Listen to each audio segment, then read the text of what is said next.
गांव किरढाण में हवन यज्ञ के साथ श्री राम कथा संपन्न। कार्यक्रम के दौरान बतौर मुख्य अतिथि शिरकत करने पहुंचे एडवोकेट सुभाष खिचड़ ने कही बड़ी बात। गांव किरढाण के श्री कृष्ण प्रणामी गौशाला में आयोजित श्री राम कथा के 9वें दिन हवन यज्ञ व भंडारे के साथ संपन्न हो गई। इस दौरान कथा के समापन पर जिला परिषद चेयरपर्सन प्रतिनिधि एडवोकेट सुभाष खिचड़ ने बतौर मुख्य अतिथि भाग लिया। लोगों को संबोधित करते हुए उन्होंने कहा कि हमें गौ माता की सेवा करनी चाहिए। सनातन धर्म में गौ माता की सेवा करना सबसे बड़ा पुण्य का कार्य है, इसलिए हर व्यक्ति को कुछ समय निकाल कर गौशाला में आना चाहिए। उन्होंने कहा कि हमें लड़कियों की शिक्षा को बढ़ावा देना चाहिए, इससे समाज व देश तरक्की करेगा। लड़कियां पढ़ेंगी तो 2 परिवारों का सुधार होगा।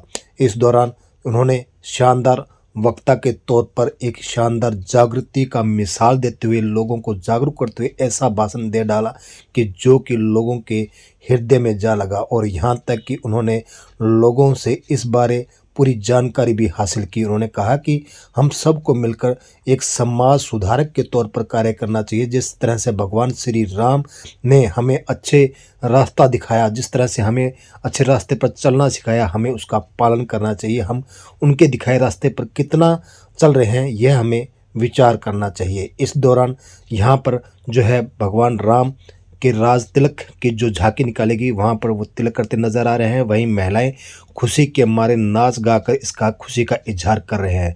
क्या कहा यहाँ मुख्य वक्ता के तौर पर पहुंचे एडवोकेट सुभाष खिचड़ ने, सुने उन्हीं की जुबानी।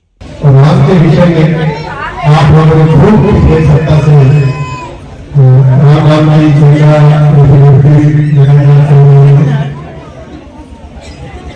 मैं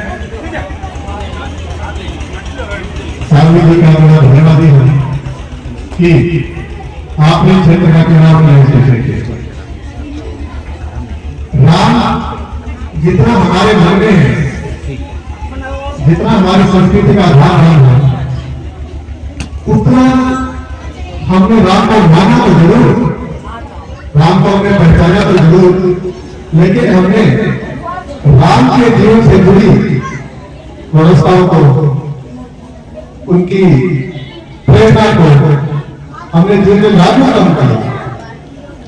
मैं वकील हुई बोर्ड पर देखता हूँ, आमतौर पर देखता हूँ परिवार में जिस प्रकार से ये घटना हमारे परिवारों में आई है, जिस तरीके से हमारे परिवारों के अगर छोटी छोटी बातों को लेके जो मामले कोर्ट तक पहुंचे हैं, मुझे ऐसा लगता है किशोरी जी कि अगर राम के जीवन को अगर हमने हमारे जीवन में धारण किया होगा तो भाई भाई के जरिए कोर्ट में देखने को लागू करेंगे।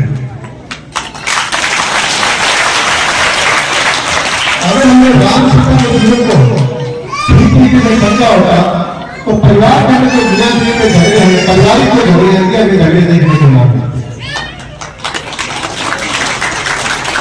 विभिन्न कथाओं के माध्यम से, विभिन्न स्रोतों के माध्यम से, भजनों के माध्यम से आपने जो एक सप्ताह का जो समय दिया है, 9 दिन का समय जो दिया है, तो आप लोग यहाँ से यहाँ पुण्य कमाने को नहीं आए हैं कि चलो कथा में जाएंगे, 5-7 दिन का मामला है, कुटुंब मिलेगा नहीं, कुछ करें पाप कल हो जाएंगे।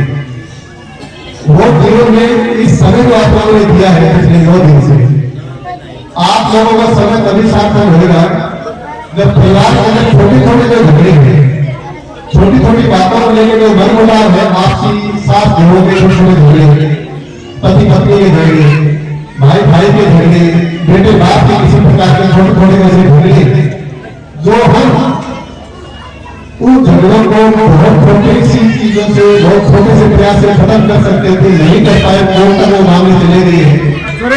तो ये हम सब की हमारा जो बुनियादी जो ढांचा है, हमारी जो संस्कृति, हमारा जो कल्चर रहा है, ये इस प्रकार के नॉर्मल कल्चर को हमारी संस्कृति में चुनौती देते हैं। और इस प्रकार के मामले हमें सामाजिक तौर पर, राजनीतिक तौर पर, आर्थिक तौर पर बड़ा कमजोर भी करते हैं। और ये तो बड़ा भाग्यशाली काम है। इस गांव की सामाजिक परंपरा, गांव की राजनीतिक व्यवस्था, गांव की सामाजिक व्यवस्था ही हमारे बुजुर्गों ने हमेशा संभाले रखे और उसी का ही नाम है आज कि हम एक भव्य कार्यक्रम के लिए, गौरवशाली कार्यक्रम के अंदर एक पंडाल की तरफ सब लोग उपस्थित। तो मैं चीज के लिए आप सबको बधाई दे देता हूँ।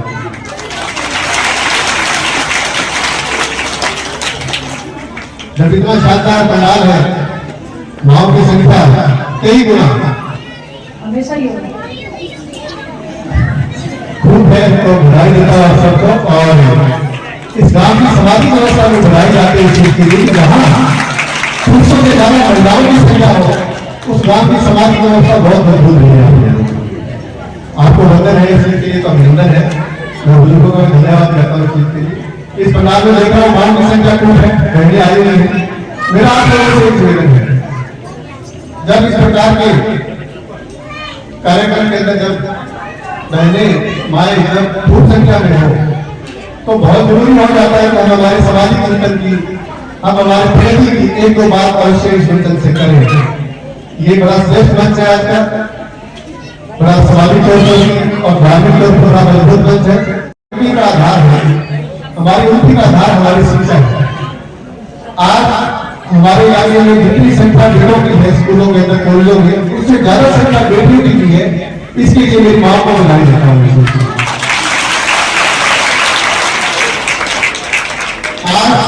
बेटियों का दर्जा वो है, वो बेटों के बराबर का हिस्सा रहा, तो बेटियों ने तरक्की भी की है, ऊंचाइयां हासिल की है। स्कूलों में जो बेटियों के दरवाजे खुले, बेटे कॉलेजों में अच्छी शिक्षा हासिल कर रही है। लेकिन सामाजिक परंपराओं के हिसाब से आज भी देखें, जो स्थान हमारे समाज के अंदर बेटों के लिए है, उतना मजबूत स्थान आज भी बेटियों के उपस्थित है नहीं है हमारे समाज के अंदर। आज उस चीज को हमें सबको प्रयास करना चाहिए। जितना व्यवस्था, जितनी प्रयास हम लोगों को करने चाहिए थे, वो मुझे लगता है कि काफी हद तक हम लोगों ने इस चीज के लिए ठीक काम किया, प्रयास तक ठीक पहुंचे कि बेटियां आज हर प्रकार का व्यवस्था में मजबूती से आगे बढ़ रही है। लेकिन इससे ज्यादा हमें प्रयास करने की जरूरत है, तो मुझे लगता है बेटियों को मां को करने की जरूरत है। आपको आगे बढ़ाने आज एक बेटी कामयाब होती है, आज एक बेटी सेना में अफसर बनती है, आज एक बेटी पायलट की लड़ाकू जहाज की पायलट बनती है, कोई अध्यापक बनती है, कोई IPS बनती है, कोई इंजीनियर बनती है, कोई बेटी साइंटिस्ट बनती है। और जब कोई बात अखबार में पढ़ता है कि फला फला गांव की बेटी, फला जिले की बेटी अफसर बनी हुई, तो हर उस बात का कलेजा बड़ा प्रफुल्लित होता है जिसके आगे मेरी बेटी फिर रही है। उसको भी लगता है कि मैं भी मेरी बेटी को इसी तरीके से और ज्यादा बनाऊंगा और ज्यादा मेहनत करूंगा, ताकि मेरी बेटी भी एक देश के लिए ताकतवर नागरिक बने, देश को आगे बढ़ाएगी, वो मेरा मान बढ़ेगी। तो वो एक बेटी कामयाब हो, लेकिन उसके हजारों बेटे में रिश्ते खोले, हजारों बाप को उसने ताकत की एक बेटे ने, वो अब और बेटियों को तेजी से आगे बढ़ाएगा, और बेटियों को वो और मन से आगे बढ़ाएगा। तो एक बेटी के प्रयास से हजारों बाप को ऐसा महसूस हुआ कि मुझे मेरी बेटी को आगे बढ़ाना चाहिए, उसको आगे बढ़ाना चाहिए।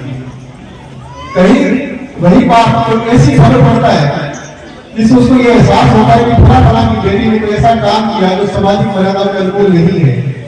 बेटे ने अपनी मर्जी से कोई शादी कर ली, बेटे ने अपनी मर्जी से ऐसा कदम उठा दिया जिसका सामाजिक, जिसको ठीक नहीं मानता, सामाजिक ताना बाना उसके अनुकूल ठीक नहीं है। जैसे कानून के दायरे में रहकर उसने काम किया हो, लेकिन हमारी जो सामाजिक परंपराएं उसको वो ठीक नहीं मानती है। और अगर वही बात उस प्रकार की खबर करता है कि फला की बेटी ने तो ऐसा काम किया है, तो वो हजारों बापों के मन में ये बात जुड़ जाती है, हजारों बाप का कलेजा काटता है कि तेरे आगे में थोड़ी सी बेटी है, कहीं वो भी ऐसा काम ना करे, तेरा नाक नहीं कर पाएगा। तो एक बेटी ने तो और बेटियों के लिए महिलाओं की प्रेरणा बनकर उसने ताकत दी, हजारों गाँव को, हजारों पुरुषों को उसने हौसला दिया। एक बेटी की खबर में हजारों पुरुषों का हौसला कमजोर भी किया। तो ये आपके ऊपर निर्भर करता है कि आपने महिलाओं को कितनी ताकत देनी है। एक ही बेटी हजारों बेटियों के रिश्ते खड़ी, और आपकी तरक्की का, उन्नति का कोई और आधार नहीं है आपके अलावा। आपके माँ बाप आपके लिए मेहनत कर सकते हैं। कोई बच्चा है, बड़ा बच्चा है, कोई प्लस टू का बच्चा है, ग्रेजुएशन में जो बच्चा चला गया है, वो बच्चा ऐसे थोड़ी ना चला गया। इन लोगों ने आप लोगों की हाल रहा है अपनी सारी दिन रात मेहनत कर करके उस माँ ने आप लोगों को अपने खून से सीख कर बढ़ा दिया है, तो ऐसी बड़ेगी होगी। अपने लोगों का निवारा निकालने तक आप लोगों को लोगों ने दिया है। बाप को अपनी आमदनी का बहुत बड़ा हिस्सा बच्चों की शिक्षा विकास कर देता है कि मेरे बच्चों को मुझे काम करना है किसी बात पे, चाहे वो लड़का है चाहे वो लड़की है। तो इनकी मेहनत तभी सक्सेस होगी, इनकी मेहनत तभी सफल होगी जब हम हमारे बच्चों को स्कूली शिक्षा के साथ साथ आधुनिक शिक्षा के साथ साथ हम हमारे कल्चर की, हमारे सामाजिक ताने बाने की व्यवस्था के साथ जोड़े रखेंगे, उनको वो शिक्षा दें कि हमारा सामाजिक ताना बाना कैसे चलता है और हमारी राजनीतिक व्यवस्था कैसे चलती है, हमारी सामाजिक व्यवस्था कैसे मजबूत करनी है। तुम लोगों ने अगर बच्चा सामाजिक व्यवस्था से जुड़ा रहा और बच्चा परिवार के साथ मन से जुड़ा रहा तो बच्चा कोई ऐसा काम नहीं करेगा कि जो सामाजिक व्यवस्था के अनुकूल ना। बच्चे आमतौर पर वो भटक जाते हैं जिनको हम पारिवारिक तौर पर भी संभाल नहीं पाते। मैं ये बात इसलिए कर रहा हूं लोगों से कि जिस वातावरण में आप लोग हैं उसी वातावरण से मैं भी निकल कर आया, उसी सामाजिक दायरे का निकल है, तो कोई ज्यादा दूर का नहीं, आपसे पता है 1 किलोमीटर दूर की आपके लगी। तो आमतौर पर परिवारों में तो विचारों से कोई भेद आया है बच्चों के बीच में और बड़ी पीढ़ी के बीच के अंदर, उसकी बड़ी वजह यह है कि बच्चों को ठीक ठीक संभाल नहीं पाते। आज घर के अंदर एक मां और बेटी के बीच में कितनी चर्चाएं होती होगी, किस विषय में चर्चाएं होती होगी, एक बाप और बेटे के बीच में कितनी आपस में चर्चाएं होती है। हमारे घर में तो मेरे बाप ने कभी नहीं की कैसे और आपको तो नहीं होती। कितनी चर्चाएं काम काज के सिलसिले में, कोई 2 मिनट 4 मिनट चर्चाएं होगी, ठीक है, लेकिन कभी भी एक बाप अपने बेटे के साथ इतना मित्रवत व्यवहार होकर चर्चा कर ही नहीं पाया कि बेटा अपने मन में सुख दुख की सारी बातें अपने बाप को बता पाए कि बाप मेरे मन में ये चल रहा है। और ये हालात बेटे के भी है कि बेटी अपनी मां के साथ अपनी मुकर हो ही नहीं पाई, कभी उतना मन से खुल नहीं पाई आपके ऊपर कि कोई भी मन में उस प्रकार की बेटी के मन में कोई विचलन की स्थिति है, कोई गड़बड़ा है, कोई पीड़ा है उसके अंदर, उसके अंदर कोई भाव है तो अपनी मां को इस वक्त होकर कहते कि मां मेरे को ये करना है, मैं इस तरीके से आगे बढ़ूंगी। दीवार जो खड़ी है इसको कम कैसे किया जा सकता है, ये नहीं सब लोगों ने संभाला।